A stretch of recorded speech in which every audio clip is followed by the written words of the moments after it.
internacional temática.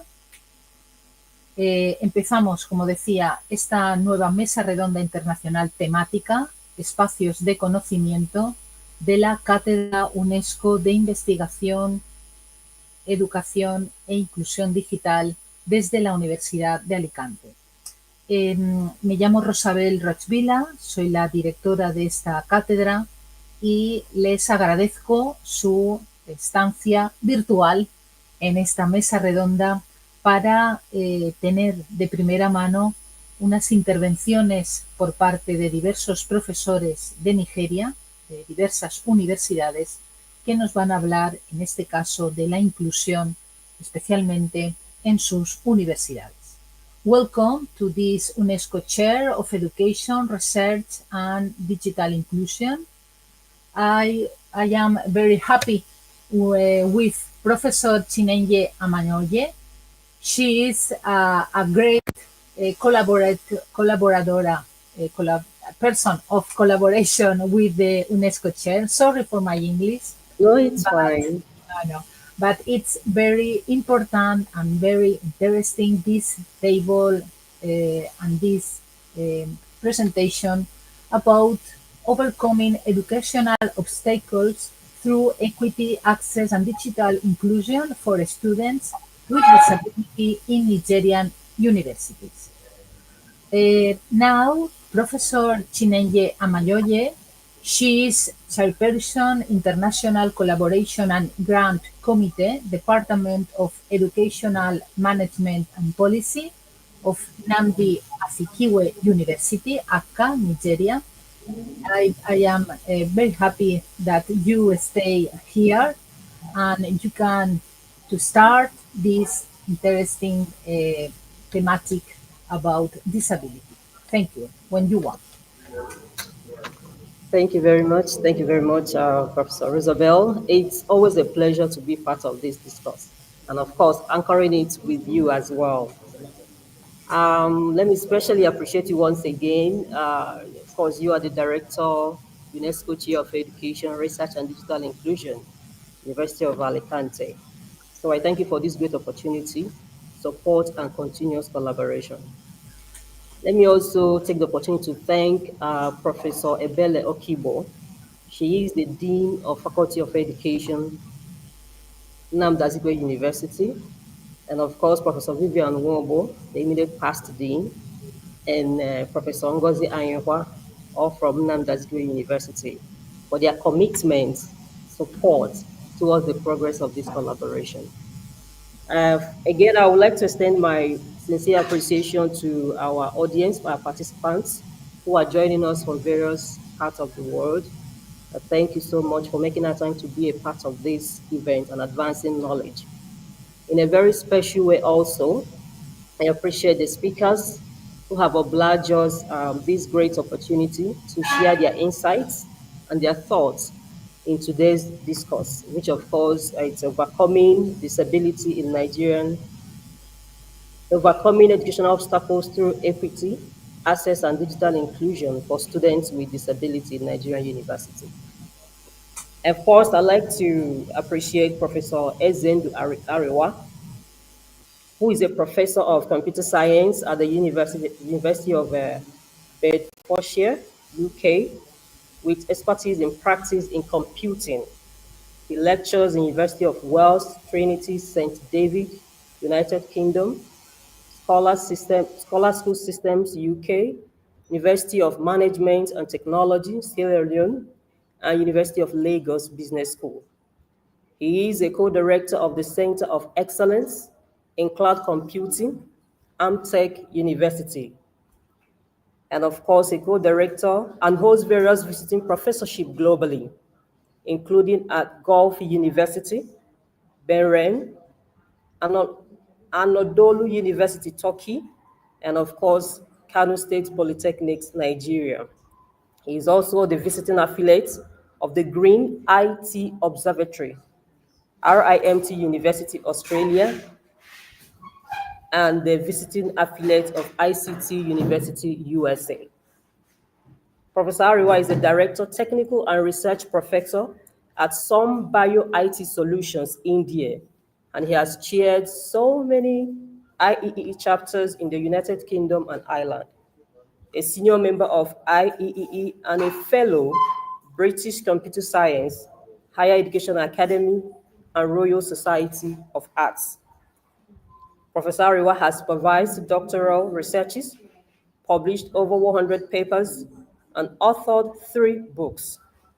He is editor-in-chief of several international journals and a member of various professional organizations. We are very pleased to have him here. Very soon he'll be joining us soon. Also, we have Dr. Muiwa, Ajimusu Muiwa Sunday, though he's yet to join us, but he's a distinguished academic with a postdoctoral fellowship from the USA. He holds a PhD in educational management from Lagos State University and from Crown International University, South America. With extensive experience in educational management and administration, Dr. Ajimusu has taught at various institutions and has published numerous articles. He is a fellow of several professional organizations and has participated in so many conferences and workshops. Of course, he's the immediate past HOD of the Department of Educational Management and Business Education, Federal University, Aye-Ekiti, Nigeria. Then also we have Dr. Tony Achibuo Obasi, who is a distinguished scholar in the Department of Early Childhood and Primary Education, with specialty in guidance and counseling. She has established herself as a leading expert in her field. Dr. Tonia has a robust research portfolio with numerous publications in reputable journals and has supervised many projects at undergraduate and postgraduate levels. Her research focuses on children literacy, development, special education, and of course, behavior modification. As a dedicated professional, she has participated in conferences and training programs, and of course, an active member of several professional bodies. Dr. Tonia lectures in Nnamdi Azikiwe University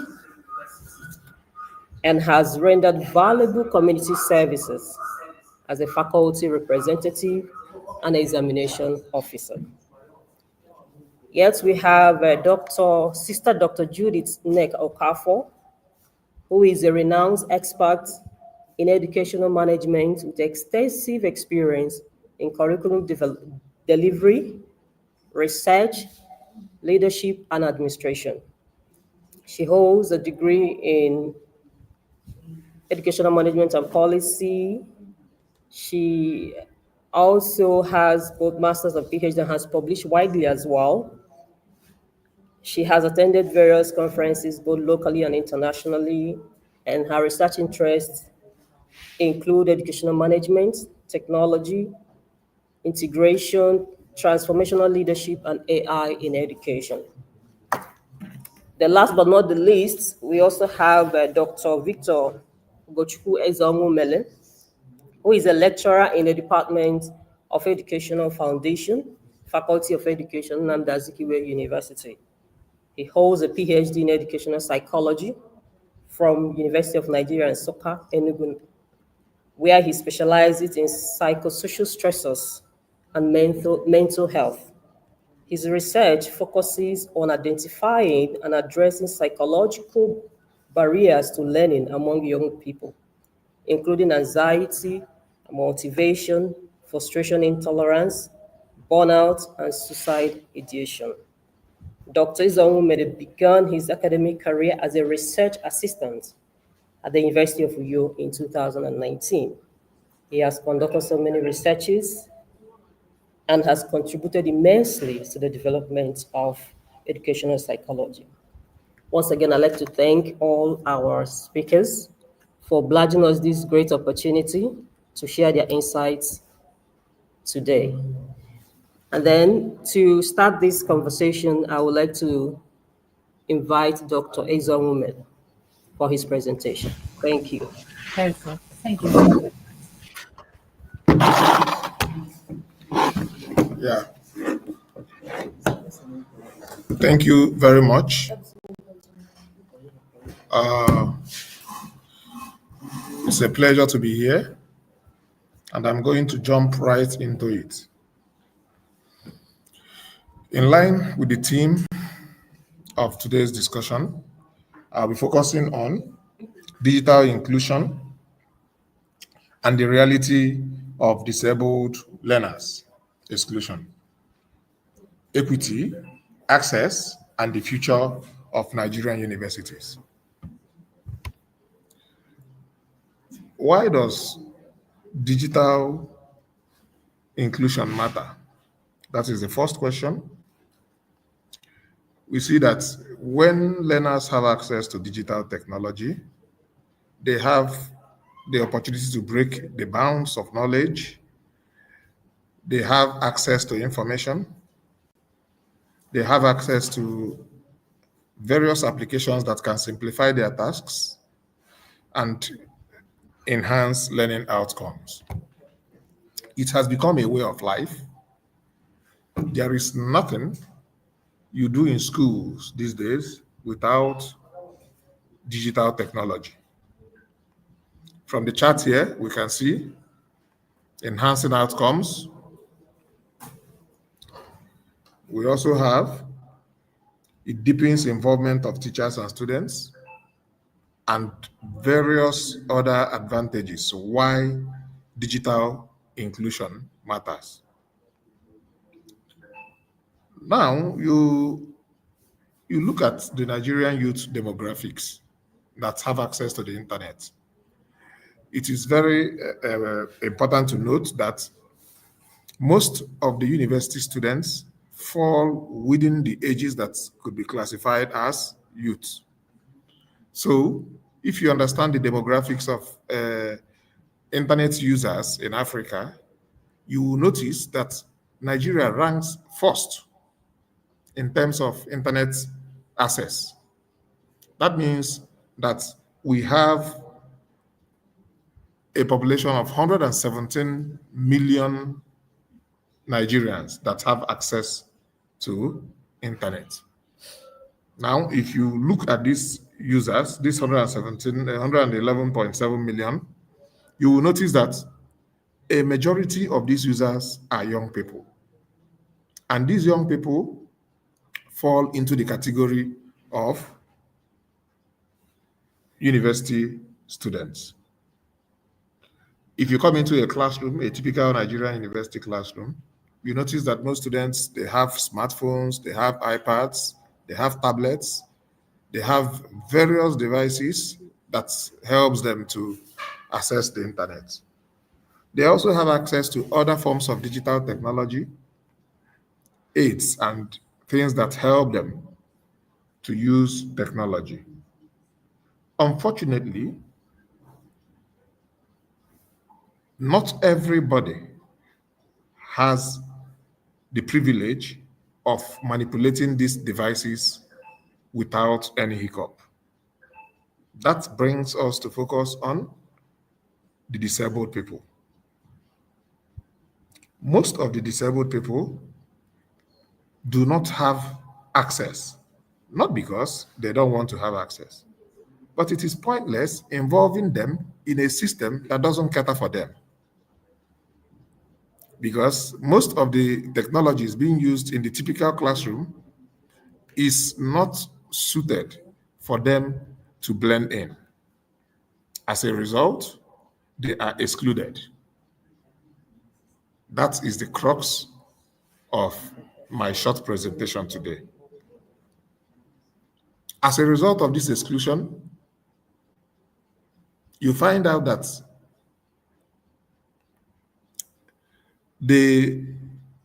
one of the key goals of education, which is equity, it is lost. While those without disabilities can utilize any application, any technology, they can manipulate everything that is brought to them. What do we do to these people that are disabled who do not have the know-how or who do not have the adequate devices that suits their disabilities? What happens is that while these ones benefit, those that are disabled do not benefit from a digitized classroom. The implications is dire. Is dire in the sense that, number one, you notice that lecture halls and ICT centers are often physically inaccessible for them. There are no ramps. So if you must have a class in an ICT center, they are officially not going to be able to come for those that are physically disabled. Now, what kind of keyboard do we have in our digital classrooms? Do we have keyboards that can enhance learning for people with visual impairments? No. And if you look at the learning management system and other e-learning platforms, you see that we don't have the adequate screen readers that is compatible with the needs of people that are disabled. If you look at the universities in Nigeria, you will notice that only very few universities provide assistive devices. We must note that technology has made it possible for every learner, irrespective of their disability, to be able to learn, to be able to participate in a typical digital classroom. But only a few schools or a few universities have provided what it takes for these disabled learners to benefit. Now, we also look at institutional policies. Institutional policies are not designed to suit the needs of these people. So they appear to be marginalized, excluded, not taken care of. And this pushes them out of the school, makes it difficult, if not impossible, for them to learn tech, and reduces their opportunities to earn a living in future. So all these highlights the real problems we are facing in regards to providing digital access for disabled students. Now, when you meet people in authority, the school administrators, people in government, and stakeholders that should be providing these, what do they tell you? They start to tell you the normal things they tell you. They tell you that assistive technology is very expensive and they cannot afford this. So if the school, which is better funded, cannot afford assistive technology, how do you expect an indigent, disabled person to be able to access assistive technology? Also, content. Many learning management systems and other platforms for digitized instruction lack the technical content to fit in the needs of disabled persons. We also look at digital training gaps. In some situations where maybe the school can afford most of this technology, who is going to apply this technology? Who is going to manipulate? Who is going to help these disabled people to even master these technologies? So you see that there is inadequate training for users, the facilitators of learning that should guide disabled learners. Another barrier is infrastructural inequality. You see that there are universities that are sited in rural areas and there are universities that are sited in urban areas, There is a tendency for these universities in urban areas to have a comparative advantage when you are talking about access to digitized instruction. Meanwhile, the realities of the disabled learner in the urban university is still the reality of the disabled learner in the rural university. When both of them graduate, they are going to look for work in the same labor market. And when one is equipped more than the other, the chances of employing those that are far more equipped than the others is higher, creating a vicious cycle of deprivation for these disabled learners. Now, the realities of digital exclusion. When you hear digital exclusion, it simply means lack of inclusion, pushing a certain demographic out of the circle that should benefit from digitized instructions. One, blind students cannot access scanned PDFs without OCR conversion. Deaf students miss key learning due to absence of captions. Now, students with motor impairments face barriers in CBT systems designed only for standard input devices. Digital exclusion leads to academic delays and dependency. Disabled learners do not learn at the pace at which others learn because they do not have access to the materials that facilitate learning for those learners that are not disabled. What are the implications on equity? Inclusion requires customized support, not one size fits all solutions.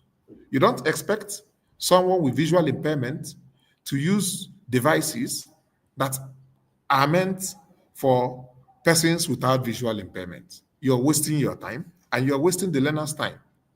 So you have denied that person that opportunity to learn. It is an implication for equity.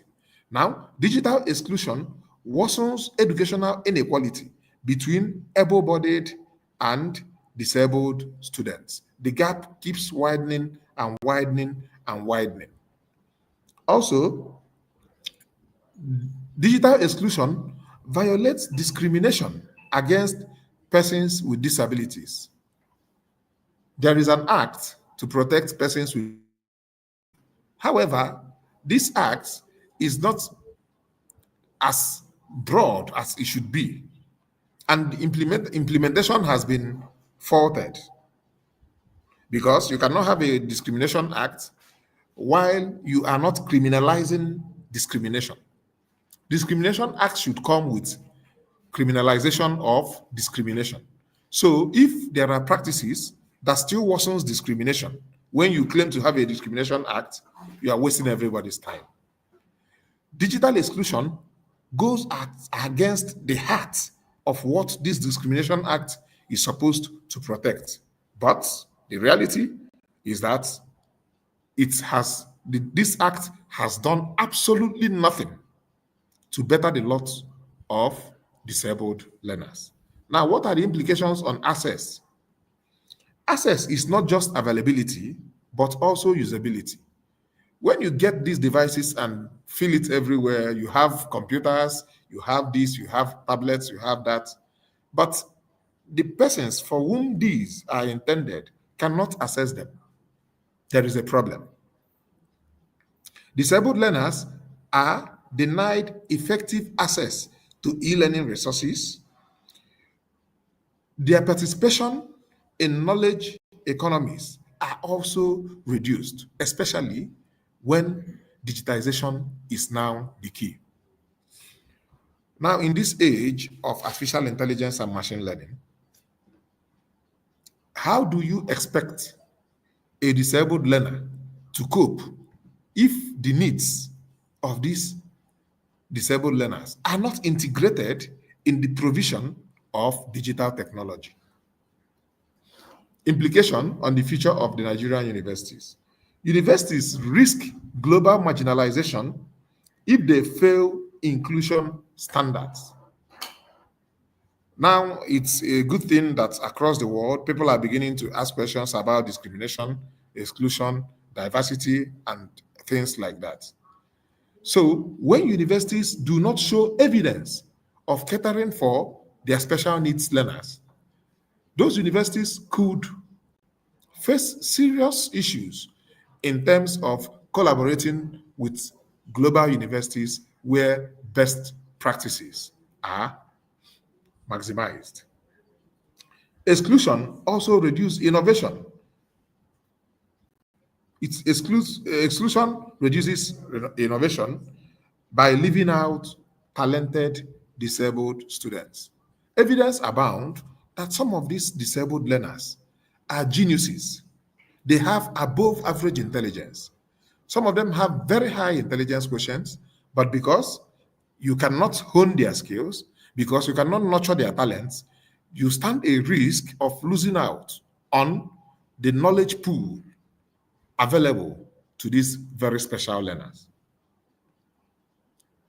Now, what is the way forward? A call to action. The call to action here takes a multi-stakeholder approach where we look at what the university leadership should do. University leadership must establish university center for inclusive digital education in every public university, whether it's federal owned or state owned. They have to provide these centers to enhance digital instructions for special need learners. There is also need to provide subsidized assistive devices like braille, note takers, refreshable braille displays, screen readers like JAVs and NVDA. So these are things that you expect school leadership to provide for special needs learners. And they also have to adopt universal design for learning, UDL, across curricula. That means there is need to update our various LMS to ensure that what we have is user-friendly for persons with special needs. Government and regulators should also do their own parts. The National Universities Commission should mandate web content accessibility guidelines, WCAG version 2.1, compliance for all university platforms. Every learning management system platform has to comply with the global best practices that caters for individuals that have special needs.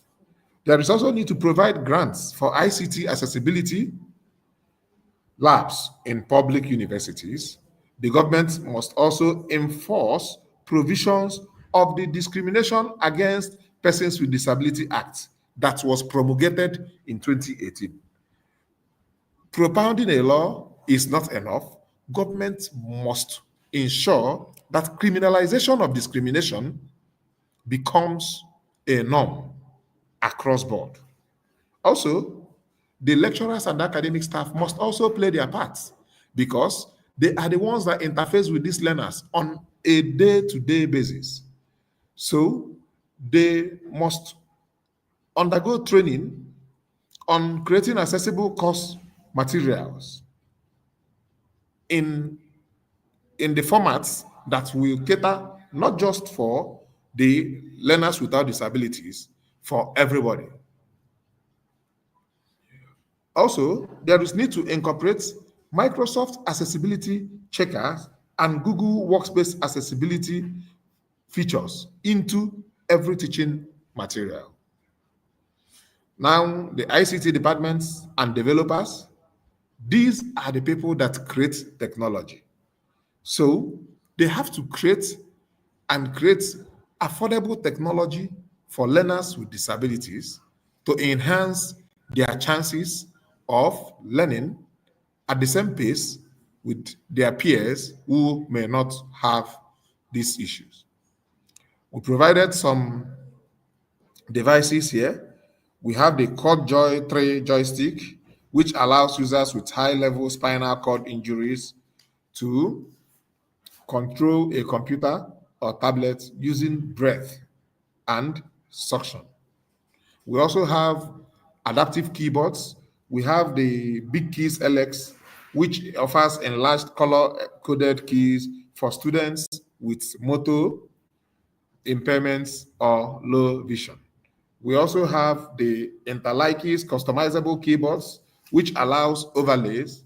We have several technologies which we provided here. We also have another interesting technology, which is called the iTech TM5 Mini, which is a portable eye tracking hardware that allows students to navigate computers and learning platforms without using their hands. So people that have physical impairments, perhaps their limbs are not working well, they can benefit from this. So we also have to look at ensuring that libraries are digitized to ensure that blind students, persons with hearing impairments, and other forms of disabilities are catered for.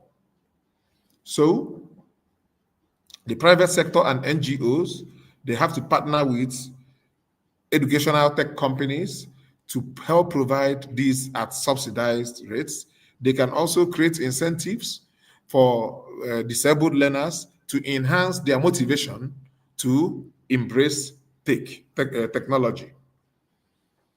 In conclusion, one of the greatest hallmarks made in special needs education was made at Salamanca in 1974. I know our people over there at Spain, they are conversant with that.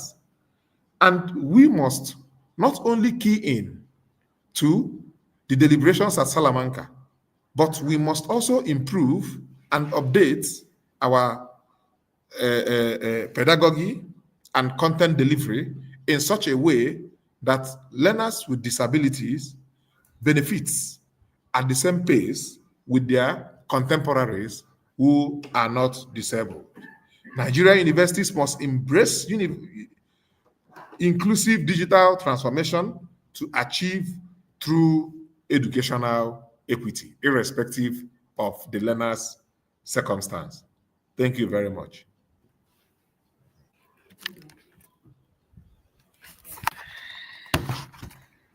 Thank you very much, Dr. Victor Ezonumelu, for that wonderful insight you shared with us.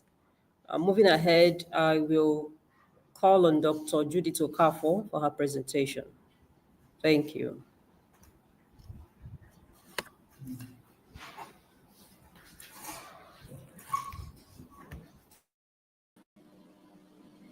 Thank you, Chinenye.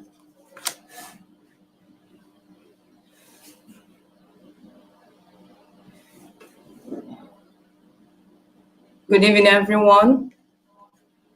I welcome everyone to today's topic. I don't need to repeat because the first speaker has already set up the background of this topic. So I will just go straight to the topic of today. Though some of the things mentioned by the first speaker will be repeated because of emphasis. So when we talk about digital inclusion, what does it mean? What do you understand by the word digital inclusion? It simply means the process of ensuring that individuals with disabilities have access to and can effectively use information and communication technologies. This is because persons with disability, they face different educational barriers which limit their participation in education and life. Digital inclusion offers them social inclusion, empowerment, and independence. As you can see on the picture, we have a person with disability. The person is on the wheelchair, but learning is taking place. The person is accessing information because he can do it, because she can do it. Our higher institutions should ensure equal access to assistive technologies, accessible learning platforms, and tailored digital literacy training. This just to enable students with disabilities to learn alongside their peers in mainstream classrooms, with the necessary support and accommodation for their sources, affirming that all students deserve equal access to quality education in a diverse environment. Then let us look into various disabilities of some of the students we have in the universities. The various disabilities that you can find among students in the universities. We have learning disabilities, such as dyslexia. This is inability to read, spell, organize words, or decode words. These people struggle with phonological processing. What do you mean by phonological processing? Trying to break words into their different component sounds. They have problem of doing this. We have dysgraphia, having the inability to put or to turn words or expression into written language. Despite the person's exposure to education, to learning, the person cannot express or turn words into written language. We have dyscalculia rather. This is inability of a person to do anything that has to do with calculation. These people normally have struggle with anything that has to do with number and dates. Excuse me. We have autism spectrum disorder. This is a developmental condition affecting communication, social interaction, and behavior. Students with this kind of disability, they prefer staying on their own, or they prefer working with objects to staying with human beings. At times, they like to keep to themselves. We have visual impairment. This is decrease in the ability to see, which could not be corrected either by glasses, medication, or surgery. We have those who have hearing impairments. This is the inability to hear sounds adequately. We have mobility impairment, having difficulty in movement, which the first speaker has mentioned when he was giving his own topic.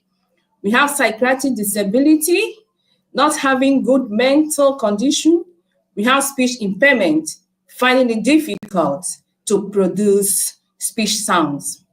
So all these things are various disabilities that could be found among students in the universities.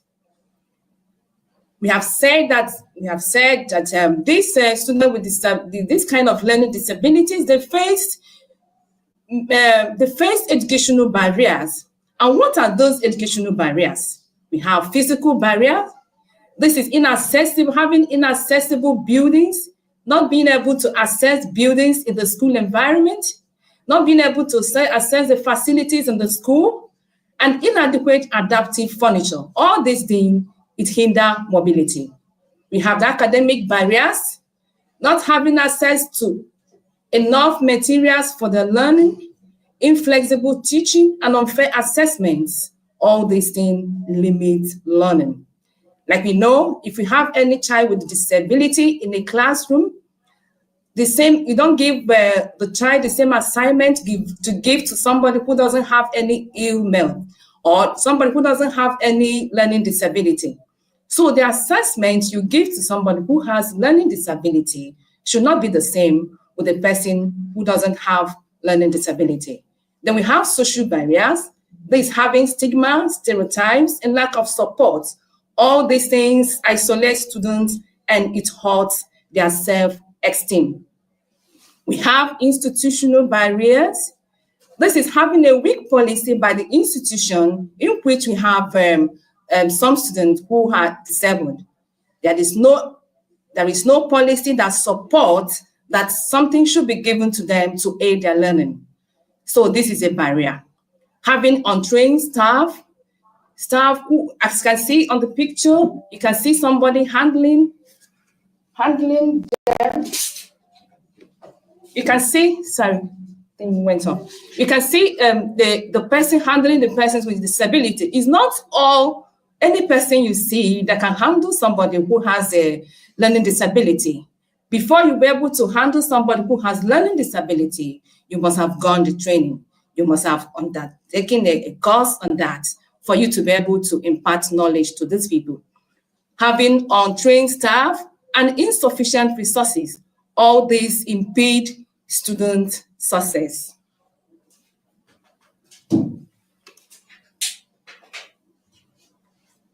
Then we have, how do we address these barriers? These barriers that are being caused by some of the institutions in our various universities. How do we overcome these barriers, which is the topic of today? One, there has to be inclusive policies and procedures. Develop and implement policies that support students with disabilities. There has to be staff, well-trained staff to handle these students with disability, trained staff to understand and effectively support students with disabilities.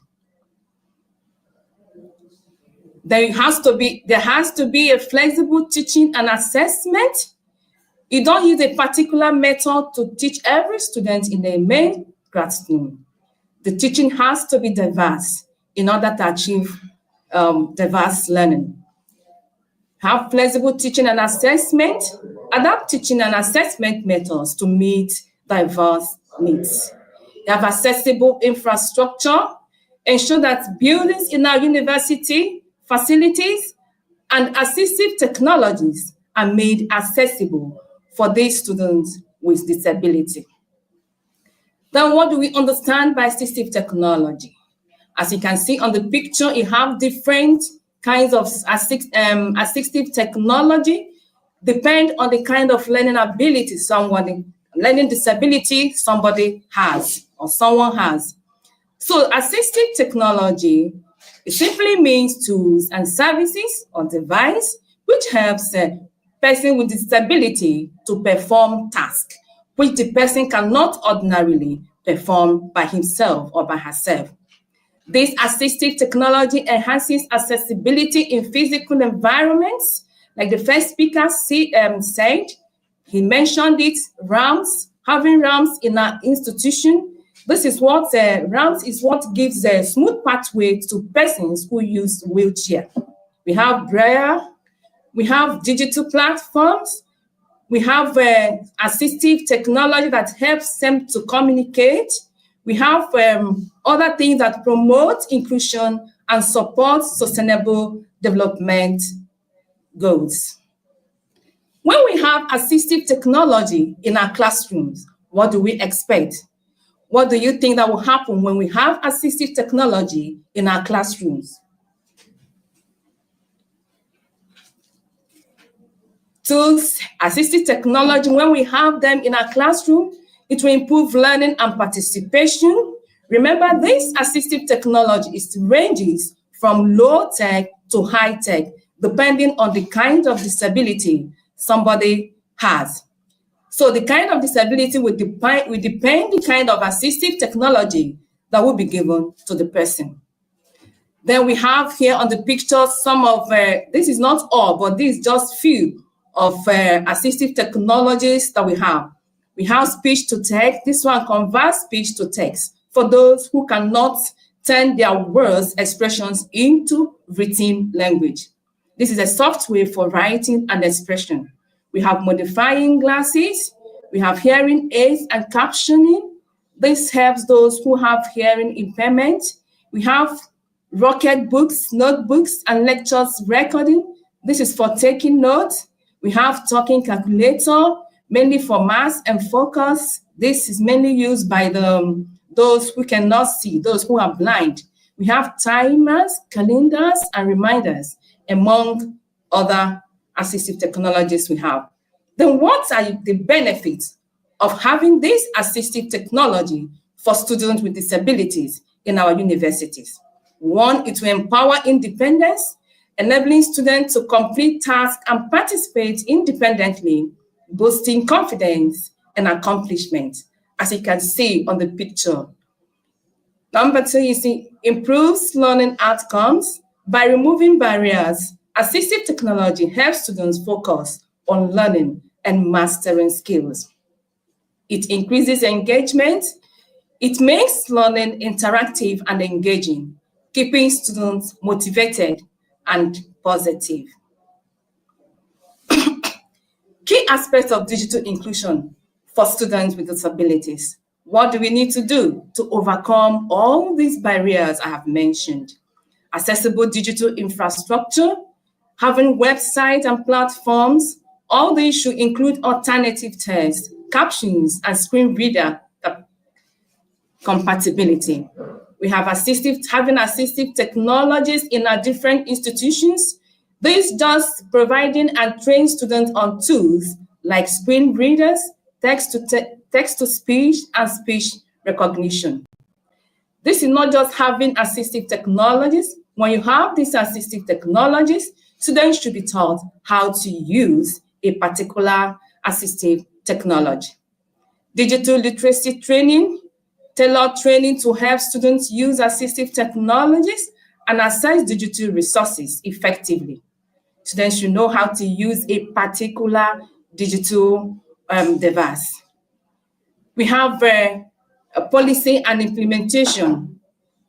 Policy and implementation enact and enforce policies for digital accessibility with funding and support for implementation.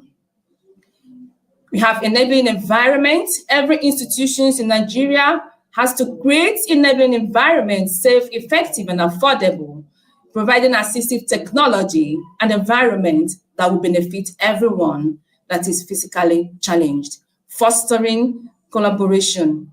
All the universities, disability organization, and stakeholders should work together to advance digital inclusion. Conclusion, assistive technology enables students with disabilities to thrive by creating equitable and inclusive classrooms, supporting their active participation and success alongside peers, and requiring a strong commitment to accessibility and ongoing support. Thank you.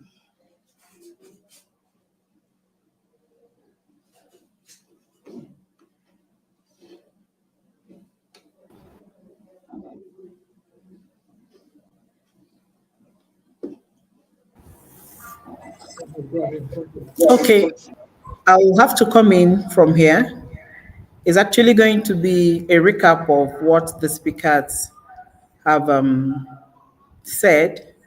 It's an ongoing conversation. We're looking at overcoming educational obstacles through equity, access, and digital inclusion for students with disabilities in Nigerian universities. We are looking at students who have physical, sensory, cognitive, or mental health conditions. These are the students we are looking at these conditions may impact their ability to learn, participate in educational activities, or access educational resources in Nigerian universities. These students face numerous obstacles that hinder their academic success. These challenges may include physical inaccessibility, lack of assistive technologies, inadequate support services, and negative attitude towards disability. To address these issues, Nigerian universities must prioritize equity, which deals with fairness and justice, which can as well be translated to be creating an inclusive learning environment that values diversity, promotes respect, and supports the unique needs of these students. Now, another key word that we are discussing today is accessibility, access, the ability to obtain and utilize resources or opportunities.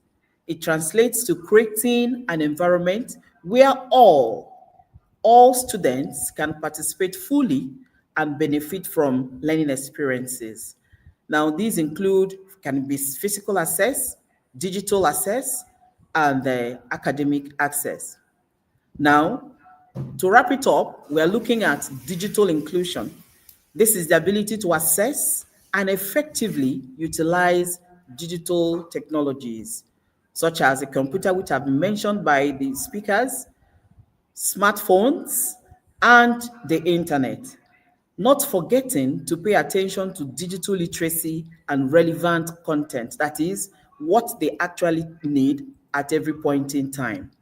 Now, the discussion focuses on exploring the strategies for overcoming educational obstacles and promoting inclusive education for students living with disabilities in Nigerian universities. Challenges faced by these students include physical inactivity or physical inaccessibility. That is, a situation where facilities are not designed to accommodate students with physical disabilities, making it difficult for them to navigate and access essential services.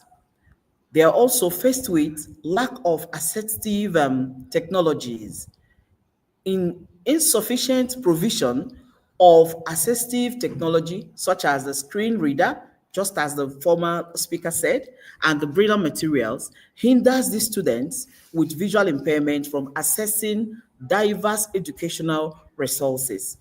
They are also faced with inadequate support services, where I actually want to pay more attention to. Universities often lack dedicated support services, including academic coaching, mental health resource persons, and disability advocacy. These are essential for these students to strive and do well academically. Another challenge may be negative attitude towards disability. Societal stigmatization and negative attitude towards disability can create a hostile learning environment and affect the students' both self-esteem and academic performance. When they are being stigmatized, they find it difficult to, strive academically. So we are looking at strategies that may help, strategies that will promote equity, access, and digital inclusion as it is. We'll be picking that one after the other. We're looking at equity strategies. And we mentioned here universal design for learning. It's actually an educational framework where, these instructional materials are designed according to the child's needs. So implementing UDL principles can help create inclusive learning environment and that will cater for the diverse learning needs of these students. Again, we're looking at culturally responsive teaching. This is a situation where we we make do with the child's culture. So using cultural responsive teaching practices can actually help promote equity and inclusion by recognizing and valuing the diverse experiences and the background of students. Those of us in early childhood will always say we implement DAP, that is developmental appropriate practice, which looks at, the child as an individual, the age of the child, and the child's culture. These pillars of DAP help you have that at the back of your mind as you plan programs for children. So we're looking at these students living with disability in the Nigerian university. Then another strategy can be that of, we said, targeted support. Here, we are providing targeted support services such as academic coaching, counseling. These can help students who are struggling or who may have unique needs. Again, diverse representation, it's another. Ensuring diverse representation in educational material. All right. Then that takes us to access strategies. We are looking at accessible infrastructure, a situation where students can access this infrastructure. When we ensure that educational facilities are physically accessible, it can help promote access for students with disabilities. I wouldn't want to dwell more on assertive technologies. The the previous speaker actually did justice to that. So we can as well look at flexible course delivery, where we make the courses that we present them flexible enough. We are talking about online learning. We'll talk about blended learning that can promote access for students who may not be able to attend to educational opportunities. Then we'll talk about support services, still on counseling and coaching of these students living with disability. Again, we look at digital inclusion strategies, where we look at digital library training, digital accessibility, accessible digital content, expanding access to digital technologies, then online resources and support. We recommend that there is need to develop clear policies. Nigerian universities should develop clear policies and guidelines for promoting equity, access, and digital inclusion for students with disability, then invest in infrastructure, provide support services, and foster inclusion in campus culture, acknowledging campus culture. In conclusion, overcoming educational obstacles for students with disability in Nigeria requires, a multifaceted approach that prioritizes equity, access, and digital inclusion. By implementing these strategies such as the UDL, assertive technologies, and inclusive curriculum design, universities can promote academic success and create inclusive learning environments that will take care of the needs of these students living with disabilities. Thank you. Yeah, thank you very much for that wonderful presentation and your great insights. I would like to know if Professor Ariwa has been able to join us. I would like to get his thoughts on what has been done so far.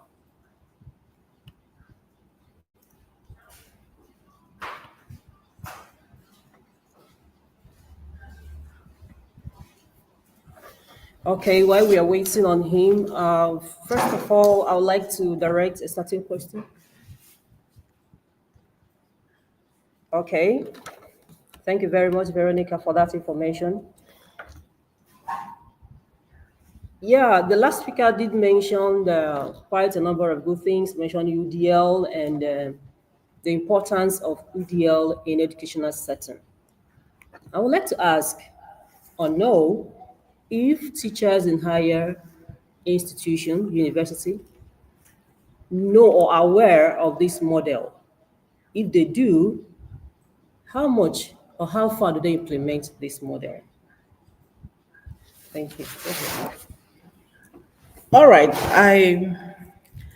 I must say that we are yet to get a grip of these things. As far as I'm concerned, so many of us are yet to understand this model when we talk about universal design for learning. So there is need for a kind of reawakening and reorientation and education on this model, because some of us are more efficient in teaching the normal students in the normal classroom. So it's a call to more training and more exposure as far as students living with disabilities are concerned. Thank you. All right, thank you very much for that. Dr. Okafor, if you're with us, I would like to know your take, especially as an educator and an administrator. Do you have students with disability? Have you encountered them in your school or in the course of teaching and learning process? Yes, we have a student with disability in our institution, Nigerian University. I know we have a student with learning disabilities. I think I have seen blind people. I've seen people using wheelchair, but I've not really seen so much ramps being installed in the university system. Ramps is what gives people who use wheelchair smooth paths to access any place they want to be. So I don't think our university has, they may have, but I've not seen much of them being used by students who use wheelchairs. I think this calls for our university management to make facilities building accessible for students who use wheelchair. Thank you very much. Okay, now to also talk about, yeah, thank you very much, sister. And again, we also talked about assistive technologies in the Nigerian University. Do we have them? Do we have them in the universities? Do we use them for our students? I can't say categorically that we do not have them. We may have few of them. We may have few. So if I say we don't have at all, that would be an overstatement. So I think there is need for universities to check how these persons with disability could be helped in one way or the other, so they will fit in with their peers, alongside with their peers, and enjoy what other students enjoy in the university. Because making them not having access to all this assistive technology, it gets them frustrated in the school, it gets them stressed up, and it gives them limit participation in the campus life and any other extracurricular activities. So I think the management of every university in Nigeria has to look into that. There has to be a policy that says this should be provided for persons with disabilities, and they will make sure that all the assistive technology needed to help any kind of learning disability should be provided so that learning can take place in our university system. Thank you very much. Thank you too, Dr. Judith. Also, I would like to find out, like the last speaker said, that usually we experience negative attitude towards, persons with disability. All right, what's your take on that? Have you experienced that? Have you encountered such incidents? I, at the point, had a student who is living with, I think, physically challenged. With what I noticed around her classmates, I needed to create an impression, because at times some of these students may think this person just needs your help. This person is just living by your help and things like that. So it was an opportunity to teach, for students to relearn their attitude towards these persons. I use that as a point of teaching to make them understand that those living with disabilities do not actually, they are not living at their messes. They just want to be the normal person. So you pitying them and giving them, those kind of attitude, they may not need that to strive. So I've experienced it, and it was also an opportunity to, make students understand and relearn some things as far as those living with disabilities are concerned. Thank you. Thank you too, Dr. Tonia. Now I'll refer to you, Dr. Victor Izawumele. You did say that Nigeria ranks first in accessibility as regards internet. I would like to know if this is also the case with persons with disability. Yeah, thank you very much. Data on number of people with disability in Nigeria is not etched in marble, but the most recent documents gotten from 2019 to 2021 pegged the number of disabled Nigerians to 40 million plus, which is a significant figure.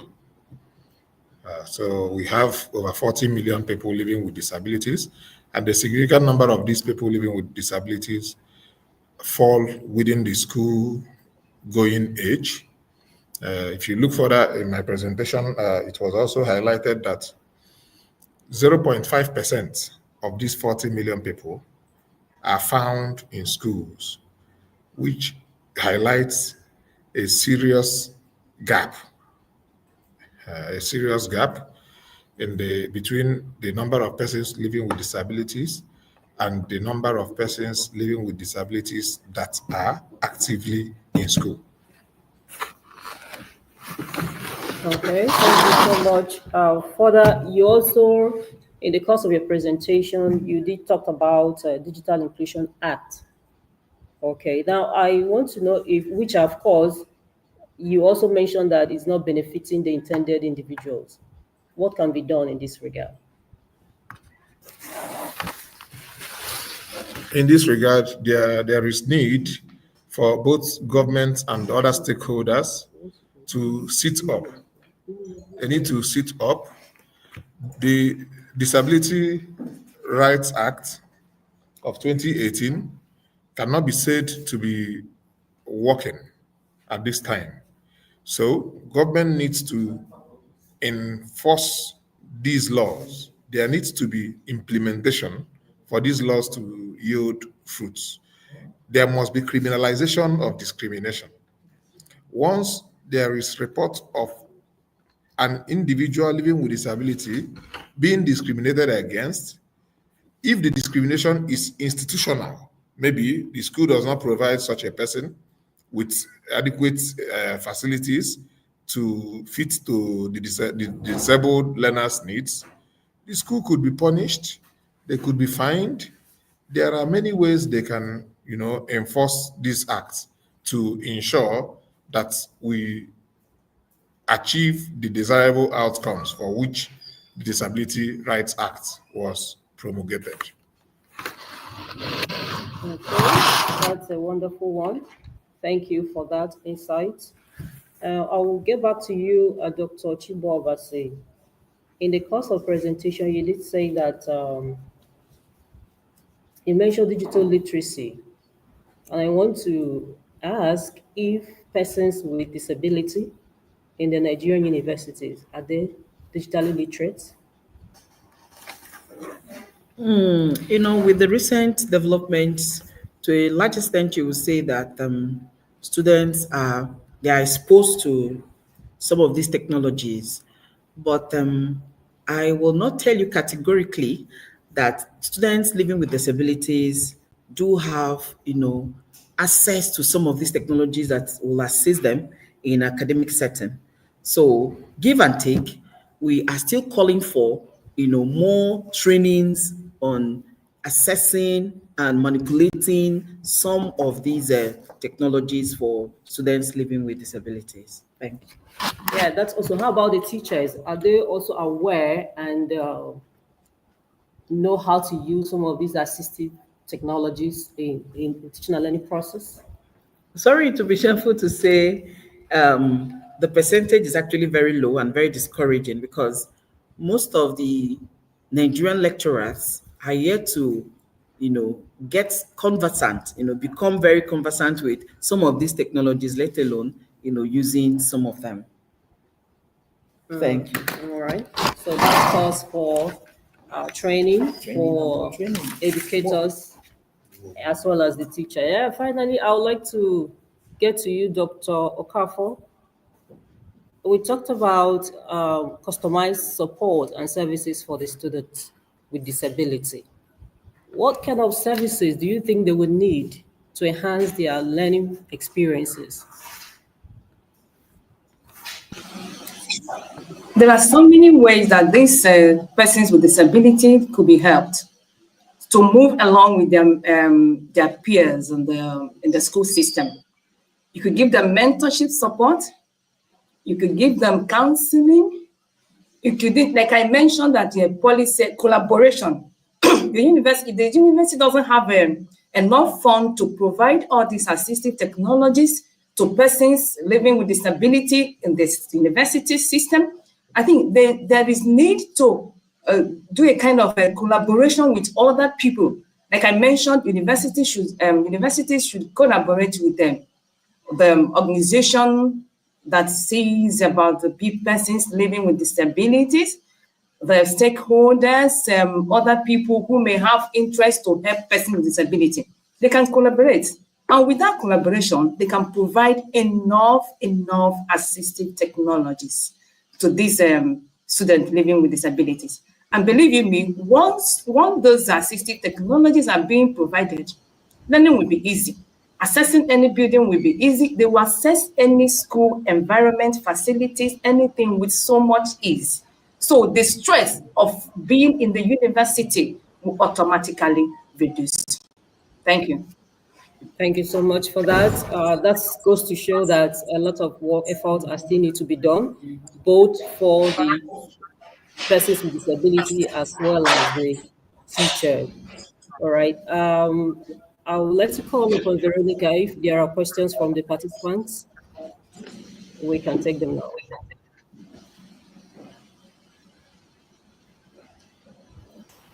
Hello, everyone. I have just checked the chat, and I think there are no questions, but congratulations to all the professors. So if you want to open the time for questions or maybe continue. Thank you. Thank you very much, Sineye. Congratulations to all the teachers for your contributions to the roundtable discussion. You have provided valuable insights and communicate them clearly. Thank you. It has been a real privilege for the UNESCO Chair of Education, Research and Digital Inclusion to benefit from your experience and generate such an enriching debate. Thank you. We look forward to seeing you at the next roundtable discussion. I hope it. Yeah. Thank you. Yeah. Thank you, Thank you Chineye. so much. Thank you. Thank you. But before we go, I would like to make a passionate appeal. I know there are quite a number of trainings that are ongoing. We could actually key into that as regards, disability and how we can help people with disability in our institution. Thank you. Okay. Thank you for your work and coordination. Thank you for your interest. Thank you. Bye. Gracias a todos los que nos están viendo a través del canal de YouTube y os esperamos en una próxima actividad de la Cátedra UNESCO de Educación, Investigación e Inclusión Digital. Adiós. Un beso desde España. Yes. Gracias. Gracias. Adiós. Gracias. Bye. Bye. Bye.